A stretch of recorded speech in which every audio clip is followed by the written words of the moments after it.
Hello नमस्कार दोस्तों। आज अपन डिस्कस करेंगे 18वीं भारत की वन स्थिति रिपोर्ट आई है और उसको 2023 में आनी थी लेकिन 2024 में आई है, तो उसके बारे में कुछ डाटाज फैक्ट हैं जो आपको परीक्षाओं में उपयोगी होते हैं, वो हम आज डिस्कस करेंगे। छोटी क्लास होगी, कुछ फैक्ट ही वो आपको देखने हैं और आगे पढ़ना है। पहला है, आगे है 18वीं वन स्थिति रिपोर्ट। 18वीं वन स्थिति रिपोर्ट है ये 2023 में जो आई है, और मतलब है तो 23 की लेकिन आई है 24 में। ठीक है, जारी हुई है 21 दिसंबर 2024 को ये जारी हुई है 18वीं वन स्थिति रिपोर्ट। ये जो रिपोर्ट है वनों की, यानी वनस्पति की जो वनावरण होता है या वृक्षावरण होता है, उसकी ये रिपोर्ट है जो प्रत्येक 2 वर्ष बाद भारतीय वन सर्वेक्षण विभाग द्वारा, भारतीय वन सर्वेक्षण विभाग FSI द्वारा तैयार की जाती है। इसका मुख्यालय FSI का है आपके देहरादून में, और ये किसके द्वारा तैयार की जाती है? FSI यानी भारतीय वन सर्वेक्षण विभाग द्वारा। और ये 18वीं है और पहली आई थी 1987 में, और 1987 से लगातार ये रिपोर्टें जारी कर रहा है। प्रत्येक 2 वर्ष बाद ये अपनी रिपोर्ट जारी करता है। ये अब की बार जो आई है ये है आपकी 18वीं। ठीक है, जारी करता यानी तैयार तो कौन करता है? भारतीय वन सर्वेक्षण विभाग FSI, जिसका मुख्यालय है देहरादून में, लेकिन जारी कौन करता है? पर्यावरण, वन और जलवायु मंत्रालय है, जिसके मंत्री हैं आपके भूपेंद्र यादव। ठीक है, कौन सी रिपोर्ट है? 18वीं है, आनी थी 23 में, आई है 21 दिसंबर 2024 में। तैयार कौन करता है? भारतीय वन सर्वेक्षण विभाग। प्रत्येक 2 वर्ष बाद ये तैयार करता है, और पहली रिपोर्ट आई थी 1987 में। और जारी करता कौन है? पर्यावरण, वन और जलवायु मंत्रालय, जिसके मंत्री हैं आपके भूपेंद्र यादव। अगला है, इसको तैयार करने के लिए एक उपग्रह का यूज लिया गया था। कौन सा उपग्रह है जिसको उपयोग में लिया गया है? वो है आपका रिसोर्ससेट उपग्रह। भारतीय सुदूर संवेदी एक उपग्रह है रिसोर्ससेट। उसका उपयोग इस जो आपके डाटाज हैं, जो वनों के डाटाज हैं, वनावरण या वृक्षावरण के जो डाटाज हैं, उनको कलेक्ट करने के लिए एक उपग्रह का उपयोग किया गया है। उस उपयोग का नाम है रिसोर्ससेट। ठीक है, भारतीय सुदूर संवेदी ये उपग्रह है। राष्ट्रीय वन नीति 1988 के अनुसार एक लक्ष्य रखा गया था कि कुल क्षेत्रफल के 1/3 यानी 33% भाग पर वन होने चाहिए। कितने प्रतिशत पर? 33% भाग या 1/3 क्षेत्रफल पर वन या वनस्पति होनी चाहिए। ये राष्ट्रीय वन नीति 1988 का लक्ष्य रखा गया था। आगे है 18वीं वन रिपोर्ट 2023 के वनावरण या वन क्षेत्र, वनावरण वनों से आच्छादित क्षेत्र या कुल वनावरण या वृक्षावरण के कुछ डाटाज हैं, वो आपको ध्यान रखने हैं। कुल वनावरण या वन क्षेत्र है आपका 7,15,343 वर्ग किलोमीटर। ये पूरा क्षेत्र है वनावरण या वन क्षेत्र का। 7,15,343 वर्ग किलोमीटर क्षेत्रफल पर वन है। प्रतिशत की यदि बात करें तो 21.76% है। ये वनावरण या वन क्षेत्र, कुल क्षेत्रफल आपका 7,15,343 वर्ग किलोमीटर है।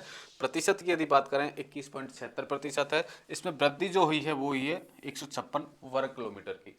ठीक है, 156 वर्ग किलोमीटर की इसमें वृद्धि देखने को मिली है, बजाय 2021 वाली रिपोर्ट से 2023 वाली रिपोर्ट में। अगला है वनावरण या वन क्षेत्रों से आच्छादित जो क्षेत्र है वो है आपका 1,12,014 वर्ग किलोमीटर।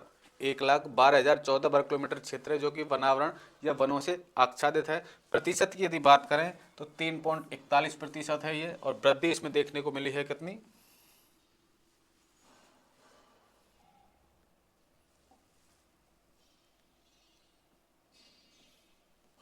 ये वर्ग किलोमीटर है। ठीक है, 1289 वर्ग किलोमीटर में इसमें वृद्धि देखने को मिली है। अगला है कुल वनावरण और वृक्षावरण, यानी कुल दोनों का वनावरण और वृक्षों का कुल प्रतिशत या क्षेत्रफल कितना है? तो वो है आपका 8,27,357 वर्ग किलोमीटर। वनावरण या वृक्षावरण का जो क्षेत्र है, वनावरण तो देखो ये होता है कि एक वनों का क्षेत्र होता है, यहाँ पे आच्छादित हैं वन, यानी कि घने वन हैं, घने वनों का क्षेत्र होता है, वो तो होता है वनावरण। लेकिन कुल क्षेत्रों में जो वृक्ष होते हैं, अलग अलग दूर दूर जो वृक्ष होते हैं, उस क्षेत्र को कहते हैं वृक्षावरण। घने वृक्षों का क्षेत्र तो कहलाता है वनावरण, और दूर दूर या कम मात्रा में जो पेड़ होते हैं या वृक्ष होते हैं उनको कहते हैं वृक्षावरण। तो दोनों को मिलाकर यदि क्षेत्रफल है तो वो है 8,27,357 वर्ग किलोमीटर। और प्रतिशत की यदि बात करें, कुल प्रतिशत पर भारत के कुल कितने प्रतिशत क्षेत्रफल पर वन है, वो है आपके 25.17% क्षेत्रफल पर। वृद्धि की यदि बात करें तो 1445 वर्ग किलोमीटर इसमें वृद्धि देखने को मिली है। ठीक है, तीनों चीजें अलग अलग हैं और अलग अलग ये आपको ध्यान रखनी है। ये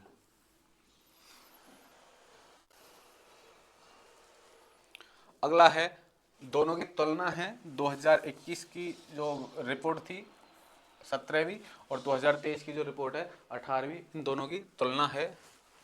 वन क्षेत्र, कुल वन एवं वृक्षावरण, देश के कुल भौगोलिक क्षेत्रफल पर वन जो है, और कुल वन व वृक्षावरण में वृद्धि जो हुई है। देखो 2021 की यदि बात करें तो 2021 में क्षेत्रफल था 8,09,537 वर्ग किलोमीटर। 8,09,537 वर्ग किलोमीटर क्षेत्रफल पर कुल वन और वृक्षावरण था। ठीक है, लेकिन वर्तमान में 2023 में यदि बात करें तो ये है 8,27,357। 21 में था, यानी ये इसको कह सकते हैं अपन 17वीं रिपोर्ट, और ये है आपकी 18वीं।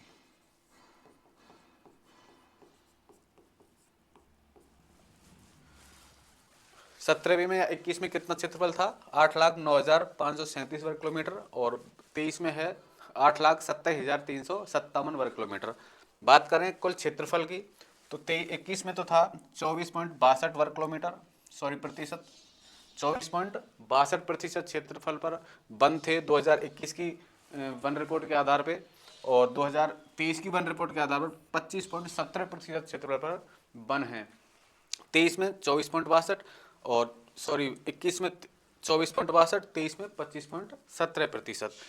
यदि वृद्धि की यदि बात करें तो 2021 में वृद्धि हुई थी 2261 वर्ग किलोमीटर की, 2261 वर्ग किलोमीटर की, और 23 में वृद्धि हुई है 1445 वर्ग किलोमीटर की। यानी कि 2021 वाली रिपोर्ट में अधिक वृद्धि हुई थी और 2023 वाली रिपोर्ट में वृद्धि कम हुई है, जो कि 21 में थी 2261 वर्ग किलोमीटर और 23 में है 1445 वर्ग किलोमीटर। आगे है क्षेत्रफल के आधार पर सर्वाधिक वन क्षेत्र। क्षेत्रफल के आधार पर सर्वाधिक वन क्षेत्र देखते हैं। पहला है, आपको ध्यान रखने हैं, मध्य प्रदेश, अरुणाचल प्रदेश और महाराष्ट्र, ये क्रम है। सर्वाधिक की यदि बात करें तो वन क्षेत्र है मध्य प्रदेश में, जो कि 85,724 वर्ग किलोमीटर है। मध्य प्रदेश में वन क्षेत्र 85,724 वर्ग किलोमीटर है। उसके बाद आता है अरुणाचल प्रदेश, उसमें है 67,083 वर्ग किलोमीटर है।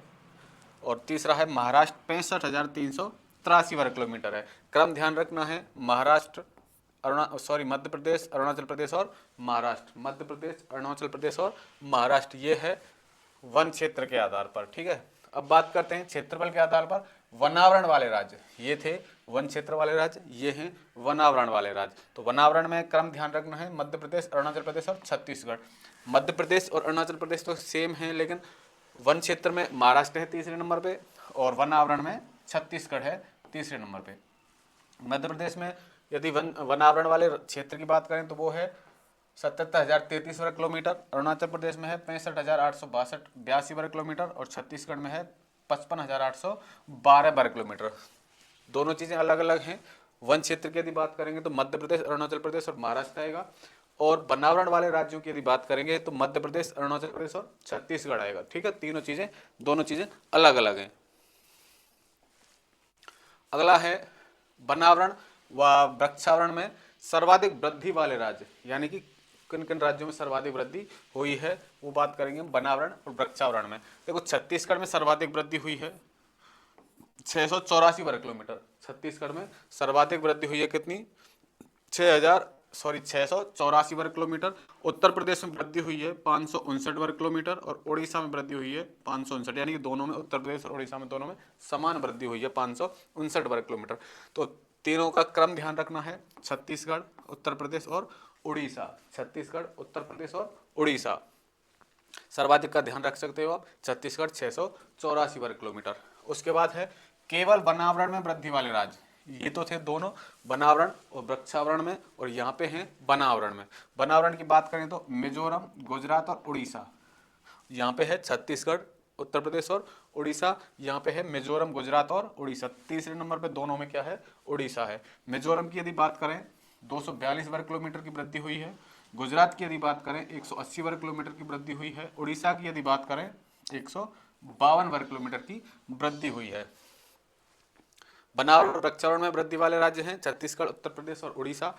और केवल वनावरण की बात करें मिजोरम, गुजरात और उड़ीसा। बाकी डाटा आज आप ध्यान रख सकते हैं, इसकी पीपीटी आपको उपलब्ध करवा दी जाएगी टेलीग्राम चैनल पे। अगला है भौगोलिक क्षेत्र और वनावरण के बीच प्रतिशत के शीर्ष राज्य जो हैं। भौगोलिक क्षेत्र यानी कि स्टेटों का, यानी राज्यों का कुल भौगोलिक क्षेत्र, और उस क्षेत्र के आधार पर वनावरण में शीर्ष राज्य है वो। क्षेत्रफल के आधार पर सर्वाधिक है लक्षद्वीप, उसके बाद है मिजोरम, उसके बाद है अंडमान निकोबार। लक्षद्वीप, मिजोरम और अंडमान निकोबार, ये आपको ध्यान रखने हैं सर्वाधिक क्षेत्रफल के आधार पर, मतलब खुद के क्षेत्रफल के हिसाब से, यानी स्टेट का क्षेत्रफल है, उस क्षेत्रफल पर कितने प्रतिशत क्षेत्रफल पर वन है, इसके आधार पे पहले लक्षद्वीप पर सर्वाधिक है, उसके बाद मिजोरम पर है, उसके बाद है अंडमान निकोबार पे। ठीक है, इसके बाद कुछ डाटाज हैं। 19 राज्य या केंद्र शासित प्रदेश ऐसे हैं, कुल में से 28 में से कुल 19 राज्य या यूटी केंद्र शासित प्रदेश ऐसे हैं जिनका 33% क्षेत्रफल से अधिक पर वन है। ऐसे कितने राज्य हैं? 19 राज्य हैं जिनके 33% से अधिक क्षेत्रफल पर वन है। होने कितने चाहिए? 33% पर होने चाहिए, ये आपकी वन नीति कहती है 1988 की। और आगे है 8 राज्य या यूटी ऐसे हैं जिन पर 75% से भी अधिक वन है। 19 तो ऐसे हैं जिनके 33% से अधिक पर वन है, और 8 ऐसे हैं जिनके 75% से अधिक पर वन है। कुल कच्छ या मैंग्रोव की यदि बात करें, जो मैंग्रोव वनस्पति होती है दलदली क्षेत्रों में पाई जाती है या समुद्री किनारे ये देखने को मिलती है। तो भारत में यदि कुल दलदली मैंग्रोव वनस्पति या दलदली वनस्पति इसको बोल सकते हैं,